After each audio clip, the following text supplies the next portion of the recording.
منذ آلاف السنين ابتدأت الحكاية، حكاية الجنوب والقصب، تناقلتها الأجيال من أجدادهم السومريين، فأينما تجد القصب أعلم أنك في الجنوب السومري. ما يزال سكان القرى والأرياف في ذي قار يتمسكون بمضايف القصب رافضين التخلي عنها أو استبدالها بالمضايف المشيدة بمواد البناء الحديثة، وتربطهم علاقة روحية بمضيف القصب والذي يعدونه مدرسة لتعليم الأخلاق والحكمة، ومكانا لحل النزاعات والخلافات والديان. مو كل واحد يبني مضيف قصب، يعني انت هسه حاليا تشوف اكو دواوين ومضايف مبنيه، بس مو كل واحد. هذا المضيف اللي يبنيه بس صاحب الثايه والبخت القديم اللي امتدادات على عمق التاريخ. يعني القصب مو كل واحد يبنيه بس ناس اللي ثايته قديمه. حاليا اكو ناس بنت، مو كل يعني اكو مشايخ يعني حاليا بنت غيرت، يعني بس الانسان المتمسك بتاريخه واصالته وثايته القديمه يبقى متمسك بالقصبه، لان هالقصبه بخت ان شاء الله.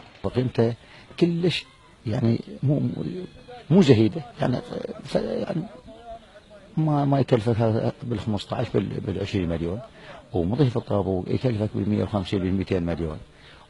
بس احنا متمكنين هذا الحكي، ولكن اعمامنا واهلنا ما يقبلون على هذا. ليش ما يقبلون؟ يقول لك لا هذا بخت، هذا رمز العشيره. فاحنا بقينا ثابتين على هذا المنوال وما نغيره. هذا ابن عمنا المرحوم الحاج فرج آل كسار الله يرحمه، يهوس من دقل القصب وكذا. فهوسته هي صار هاي سنين، قالت بارك لابن العم يلما غرنا الطابوقات. يعني هذا باعتبار يعني غرور، يعني اعتبره غرور، يعني غرنا من بناء يعني شلون يغير الفكره، شلون يغير كذا، فهذا يعتبر غرور. رافقنا مراحل بناء المضيف منذ الوهلة الأولى، والتي تبدأ بلف القصب على شكل حزمة تسمى الشبة، ثم يحفر مكان خاص لدفن أحد طرفي الشبة ويبقى الطرف الثاني محلقا في الهواء، ثم يقوس ليلتقي بطرف الشبة المقابلة، ثم يوضع فوق تقويس الشباب حصير من القصب، وبعدها تغلق كل المسافات بين شباب المضيف بالقصب. ويقوم بهذا العمل الفني المتقن أناس مختصون قد توارثوا المهنة من آبائهم. المرحلة الأولى بالمرحلة بناء المضيف هي شد الشبة نسميه. شلون نجيب القصب ونلفه بعض البعض، نكون منه شبة أو حنية نسميها. المرحلة الثانية مرحلة الحفر، نخطط القاع، ناخذ قياسات مضبوطة، نحفر، نكمل، نجيب الشبة نخليها بالحفر. هاي مرحلة ثانية. المرحلة الثالثة هي مرحلة الحنيان، نحن المضيف نقوسه، ورا التقويس نبدي نشبك، نسوي الشبات نسميه احنا. الشبات نجيبها نضيفها نخليها على المضيف ونشده وحده ورا وحده، ونرتب المضيف من حيث مايله، ما مستقره، ما قاعده عدل، احنا نوزنها ونرتبها. ورا هاي المرحله وشد الشبات تجي دور الاضلاع او الهطر، الهطر نسميها احنا بمصطلحنا. نشد الهطر، نكمل الهطر، يجي وراهن دور الباريه، البواري، نجيب البواري نذبها على ظهر المضيف، يكمل عندنا مضيف من حيث المظهر الخارجي او الكامل. تبقى عندنا الوجهيات نسميها الكواسر. هاي المرحله هم نبدا نشبك الشباك ونجيب الباريه ندخلها بها ونرتبها الى ان نجيبها هم نكمل الكوسر. بهالحاله يكمل المضيف. هذا الحكي اللي حكيته لك هذا بدقائق او بدقيقه ونص، الحقيقه هو هذا ما يكمل الا هذا مثل هيك قياس وهيك مضيف وهيك ضخامه، هذا اكثر من 15 يوم الا يكمل، اقل من اسبوع زمان او اكثر، يعني حسب حجم المضيف. يعني انا اشتغلت خلفه قبلي، تعلمت المهنه منه.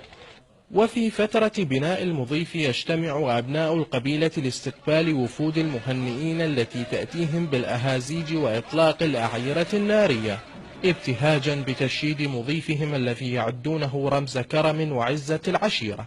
ويستثمر أبناء العشيرة المضيف بإحياء المناسبات الاجتماعية والدينية، ليتحول إلى مكان تقام فيه الشعائر والمجالس الحسينية أيام عاشوراء.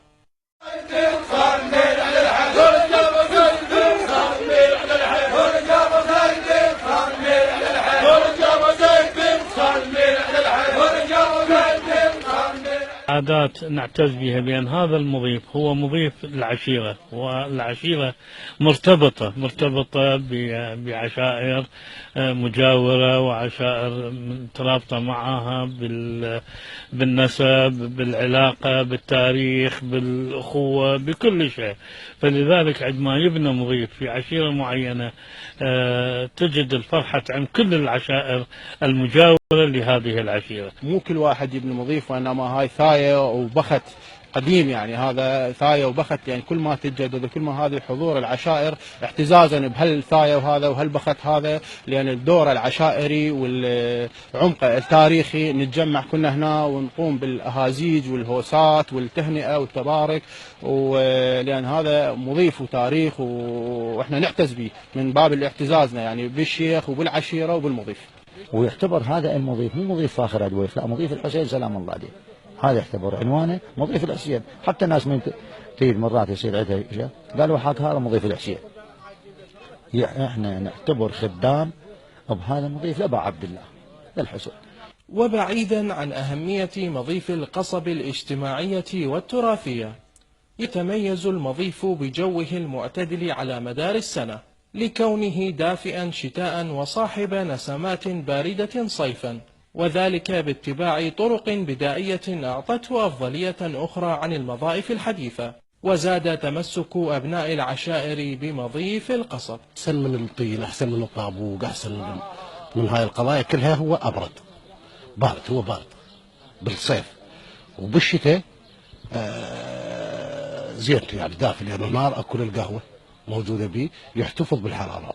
نلقى بالبوقد مال الدلال تبقى اكو حرارة شاي، يبقى دافي. يعني هاي الثقوب بالشتاء تنسد بوارد، بالصيف يوخروه يصير جو طبيعي. يعني هذا السبب اللي يخليه يحتفظ بالحرارة؟ اي، هذا السبب اللي يخليه يحتفظ بالحرارة، لأن هو يعني مو تقول مثلا بلوكه او طابوقه وتظل محتفظه بحرارتها نهار كامل لليل ل 12 بالليل لان يبرد.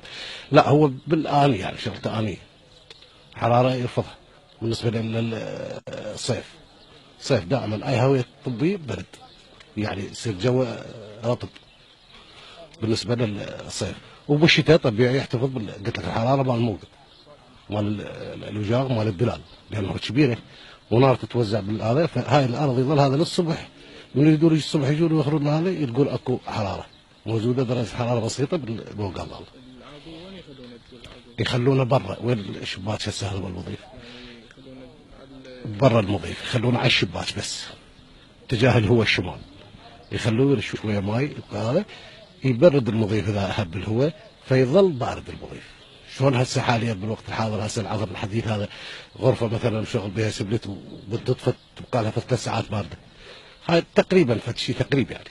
ويبقى المضيف السومري مدرسة لكل أبناء العشائر الجنوبية، تعلمهم وتحل مشاكلهم وهم متمسكون بمضيفهم. فأينما ترى مضيفا حل ضيفا، لترى من الكرم ما يسر الناظر ويشبع الجائع.